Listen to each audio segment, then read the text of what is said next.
Hi అండి, అందరూ ఎలా ఉన్నారు? ఈరోజు ముక్కల పచ్చడి ఎలా చేద్దామో చూద్దాం. ముందుగా మీడియం సైజులో ఉన్న మామిడికాయలు తీసుకొని వాటిని శుభ్రంగా నీటిలో వేసుకొని కడుక్కోవాలి. వాటికి ఉన్న తొడియాలు తీసివేయండి. తడి ఆరిపోయే వరకు టవల్తో వేసి తుడుచుకోవాలి. తుడుచుకున్న వాటిని కట్ చేసుకోండి.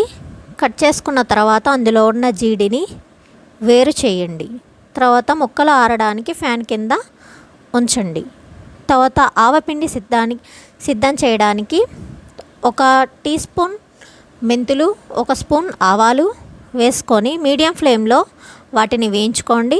వేయించుకున్న తర్వాత చల్లారనివ్వడానికి ఒక ప్లేట్లో తీసుకోండి. వాటిని మిక్సీ జార్లో వేసి మిక్సీ పట్టండి.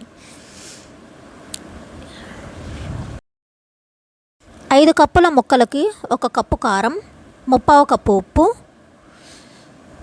ముందుగా మిక్సీ పట్టిన ఆవపిండి, 1 స్పూన్ పసుపు వేసుకొని ముక్కలకి బాగా ఉప్పు, కారం, ఆవపిండి, పసుపు మొత్తం పట్టే విధంగా కలుపుకోవాలి.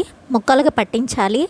మెజరింగ్ కప్తో మనం ఏ మెజరింగ్ కప్తో అయితే ముక్కల్ని కొలుచుకున్నామో ఆ కప్తోనే ఆయిల్ని వేసుకొని ముక్కలకి బాగా పట్టే విధంగా బాగా కలుపుకోవాలి.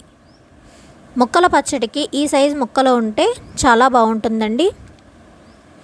ముక్కలకి ఆవపిండి, కారం, ఉప్పు కలిసే విధంగా బాగా కలుపుకోవాలి. ముక్కలకి ఆయిల్ బాగా పట్టే విధంగా కలుపుకోవాలి. ఆయిల్ ఇప్పుడు సరిపోయినట్టు అనిపిస్తుందండి. కాకపోతే 12 గంటల తర్వాత ఆయిల్ పైకి వస్తుంది. మా ఈ ముక్కల పచ్చడి నచ్చినట్లయితే మా వీడియోని లైక్ చేయండి, షేర్ చేయండి, సబ్స్క్రైబ్ చేయండి. Thank you for watching.